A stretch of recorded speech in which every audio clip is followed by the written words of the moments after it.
మన పవన్ కళ్యాణ్ గారు ఉన్నారు. 2014లో పార్టీ పెట్టిన కాడి నుంచి ఉప ముఖ్యమంత్రిగా ప్రమాణ స్వీకారం చేసేదాకా, అంటే 2024 జూన్ 12వ తారీఖు దాకా అసలు ఆయన యమగా అసలు మామూలుగా కాడు, ఫుల్లుగా వాడేశాడు. అదేదో దూకుడు ఏదో సినిమాలో ఉంది, మహేష్ బాబు బ్రహ్మానంద్ ఫుల్లుగా వాడేస్తుంటాడు. మామూలు కానిస్టేబుల్స్ ఫుల్లుగా వాడేశాడు. మాట్లాడితే నేను కానిస్టేబుల్ కొడుకుని అని చెప్పేవాడు పవన్ కళ్యాణ్ గారు. కానిస్టేబుల్ కొడుకుని. ఏమండి కానిస్టేబుల్ గారు కొడుకు గారు, మీరు ఉప ముఖ్యమంత్రి అయిపోయారు, ఉపమా మంత్రి గారు లాగా. ఈ పోలీసులు మీరు కానిస్టేబుల్ కొడుకే కానీ మీ నాన్నతోటి కానిస్టేబుల్స్కి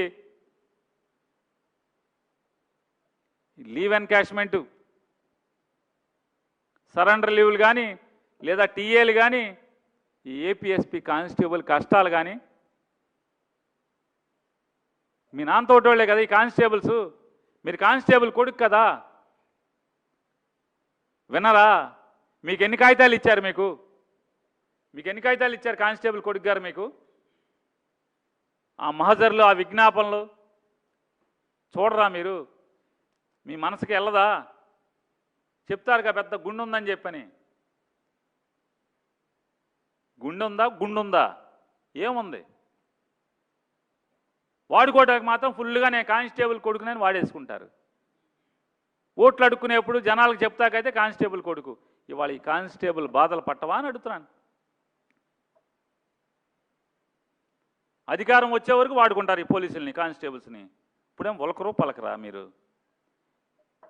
హోమ్ మినిస్టర్ గారు ఉన్నారు, పెద్దలు అనితమ్మ గారు. ఆవిడ హోమ్ తప్పితే అన్నిటి గురించి ఆవిడే మాట్లాడుతుంది. హోమ్ తప్పితే హోంలో మాత్రం ఏమీ పట్టించుకోదు. అఘాయిత్యాలు పట్టించుకోదు, లా అండ్ ఆర్డర్ ఫెయిల్యూర్స్ పట్టించుకోదు, మర్డర్ల గురించి పట్టించుకోదు, రేపుల గురించి పట్టించుకోదు, పోలీసులు చచ్చిపోయినా పట్టించుకోదు, పోలీసులు తన్నినా పట్టించుకోదు, పోలీసులు తెలుగుదేశం గుండాలు కుమ్మినా పట్టించుకోదు, ఈ పోలీసులు బాధలు పట్టించుకోదు. పోలీసులకి సరెండర్ లీవులు, టీఏలు, ఈ ఏపీఎస్పీ కానిస్టేబుల్ ట్రాన్స్ఫర్లు. జగన్ మీదకి మాత్రం మూడో కాలు మీదకి వచ్చేస్తుంది ఆవిడ.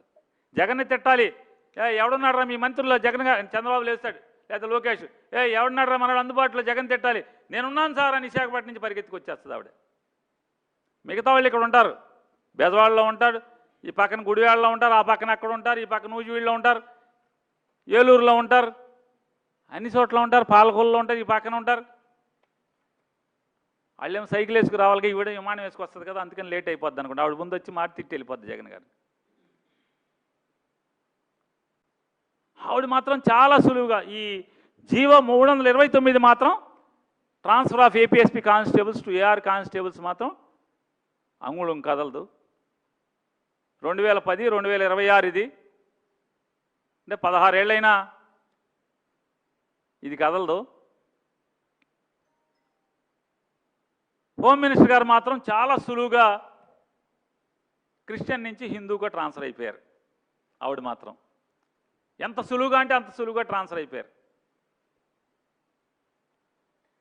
ఈ శాఖలో మాత్రం ఈ జీవో మాత్రం ఈ ఏపీఎస్పీ కానిస్టేబుల్స్ మాత్రం ట్రాన్స్ఫర్ అవ్వరు ఏఆర్కి. అరే మీ కింద అనితమ్మ గారు వెట్టి చాకరీ చేస్తున్నారండి వాళ్ళు. ఏపీఎస్పీ కానిస్టేబుల్స్ నీ శాఖలో, నీ మంత్రిత్వం కింద, నీ కింద వెట్టి చాకరీ చేస్తున్నారు. కనపడదా? కనీసం వాళ్ళ అర్జీలు వినపడవా? 10 ఏళ్ళు దాటినటువంటి సర్వీస్ ఉన్న వాళ్ళని 10 ఏంటి, 15, 18, 20, 22, 24 ఎన్నేళ్ళు నిండి వాళ్ళకి ఏఆర్ కింద ట్రాన్స్ఫర్ చేయరా? మీకు ఎన్నిసార్లు మొరబెట్టుకున్నారు మీరు? మీకు చెప్పండి మంత్రి గారు, ఎన్నిసార్లు మొరబెట్టుకున్నారు మీరు? మీకు సీఎం గారికి బ్యాటరీ సైకిల్ మీరు బరాబరా మామూలు దానంతటా వెళ్ళిపోద్ది సైకిల్, అయినా సరే మీరు ఫుల్ యాక్టింగ్గా తొక్కేస్తుంటే మాత్రం వీళ్ళు కాపలా కాచేయాలి. నారా చంద్రబాబు నాయుడు గారు, పవన్ కళ్యాణ్ గారు ఏపీఎస్పీ కానిస్టేబుల్స్కి మీరు శనివారం, ఆదివారం సెలవు ఇస్తా అన్నారు కదా.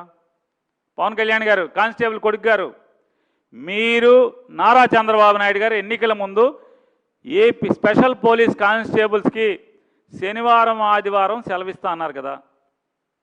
ఇవరా? రెండేళ్ళు నిండినాయండి మీరు గెలిచి. ఎలక్షన్ హామీ 2 ఏళ్ళు నిండి అయినా ఎవరు మీరు ఇస్తామన్నారు కదా. సెలవు సంగతి దేవుడు ఎరుగు. కనీసం పెళ్ళాం పిల్లలతో వీడియో కాల్కి కూడా టైం ఇవ్వట్లేదంట మీరు. పెళ్ళాం పిల్లలతో మాట్లాడుకుంటాక వీడియో కాల్కి కూడా సంధి ఇవ్వట్లేదు. ఏపీఎస్పీ పోలీసు వాళ్ళు ఎవరికి చెప్పుకోవాలి బాధలన్నీ? ఎక్కడ చెప్పుకోవాలి? వాళ్ళకి న్యాయం ఎక్కడ కోరాలి? ఎక్కడ ఎవరి దగ్గరికి కోరాలి? పవన్ కళ్యాణ్ గారి దగ్గరికి వెళ్తే ఆయన అర్జీ ఇచ్చినప్పుడు ఆయన అంటాడంట, ఏమంటాడంటే, లేదమ్మా ఇప్పుడు ఆ శాఖ మన దగ్గర లేదు, మన శాఖ కాదు కదా, ఆ శాఖ మన దగ్గరికి వచ్చినప్పుడు రమ్మంట. ఈ మామూలుగా ఈ శాఖ ఇప్పుడు రావాలి, ఈ టర్మ్ కాదు, ఇంకో 15 ఏళ్ళలో ఆ శాఖ మీకు వస్తుందా? రాదు కదా. 29లో జగన్ కదా వచ్చేది. ఇక మీకు ఎక్కడ ఉంది ఆ శాఖ?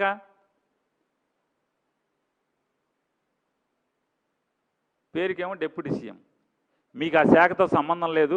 సినిమాటోగ్రఫీ మీరు చూస్తారు.